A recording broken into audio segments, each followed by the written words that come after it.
Welcome back. One of the challenges that students experience is choosing the statistical technique, procedure, or tests to use in answering their research question or testing a hypothesis. This PowerPoint should assist you in determining which technique you should use. This is where your knowledge of prior lessons is valuable. Each test has specific assumptions to follow, which are outlined in Pallant's book. In determining which technique to use, we consider the level of measurement of each variable. Additionally, we also consider the distribution of interval and ratio level variables, especially the dependent variables, when we are comparing groups. There are two types of inferential statistical procedures: parametric tests and nonparametric tests. Each type of test has specific assumptions to follow. The textbook provides specific assumptions for each statistical test, so be sure to read the assumptions section of each test. Parametric tests assume that the dependent variable is at the interval or ratio level, which allows us to use measures of central tendency, mean, mode, median, and measures of dispersion, variance, standard deviation, range, minimum, and maximum. This variable must be normally distributed, meaning the distribution of the values for the dependent variable form a normal curve. We can generalize our findings through the use of random selection. However, in social work research, we often violate this assumption due to the inability to randomly select our participants due to the low sample size available. If we violate this assumption, we report this in the sampling section of the manuscript or report, and in the discussion section as a limitation.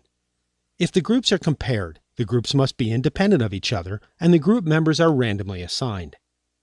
Again, in social work practice, especially research that is conducted in an agency, it may be unethical to randomly assign our clients to groups.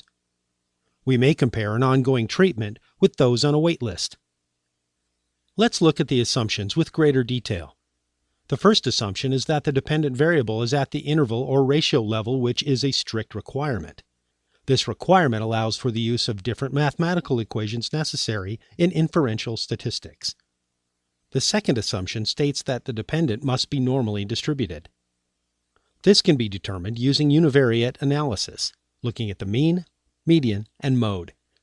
Remember, if all three are equal or near equal, the distribution is normal or near normal, and we accept the assumption of normality. We also use a histogram to visually identify a normal curve. However, we may need to look for outliers using a box plot or scatter plots, depending upon the test used. We can assess normality using the Kolmogorov-Smirnov test of normality. If you are unsure of these tests, please review the textbook chapter on descriptive statistics. Usually, parametric tests require random selection of our sample to generalize to the population. However, social science research is encumbered by the use of non-probability samples, so we may often overlook this assumption, yet we need to note it in the discussion section of our report. We often have an issue with low sample sizes. You may wish to use the following formula to ensure that you have an adequate sample size. Our last assumption is that if we are comparing groups on a dependent variable, the groups must be independent of each other and should be randomly assigned. However, there is always a however. Due to the issues that we address in social work, we may not have large enough sample sizes to use random selection, or, due to ethical reasons, we cannot use random assignment. For example, we cannot randomly assign individuals to receive a depression therapy group and to a control group. That would be unethical. Yet we could provide depression therapy to a group of clients and use a wait list of clients as the control group. If we are examining the relationship between age and optimism, two ratio level variables, we would first examine their distribution using a histogram, examining if the mean, mode, and median are equal or very close to their values, and the Kolmogorov-Smirnov test of normality. If we find that the histogram shows a skewed distribution, the mean, mode, and median are not close to being equal, and the Kolmogorov-Smirnov test demonstrates a significance value of 0.001 or less, the distribution is not normally distributed. Therefore, we must use a Spearman's rank order correlation test. If we find the distribution is normal as shown by the histogram, our mean, mode, and median are equal or very close to being equal, and the Kolmogorov-Smirnov test is non-significant, we would use the parametric test, or the Pearson product momentum correlation coefficient. Sometimes we examine the differences between time periods or observation periods, such as research designs that have a pre-test and post-test. We want to determine if there is a significant difference before an intervention compared with after the intervention. Let's use the example of VET with veterans who experience PTSD. Our independent variable is the intervention. The PTSD scale, our dependent variable, which is a continuous level variable as it will give our total scores, is measured prior to the intervention and after. We need to perform a univariate analysis of the PTSD scores.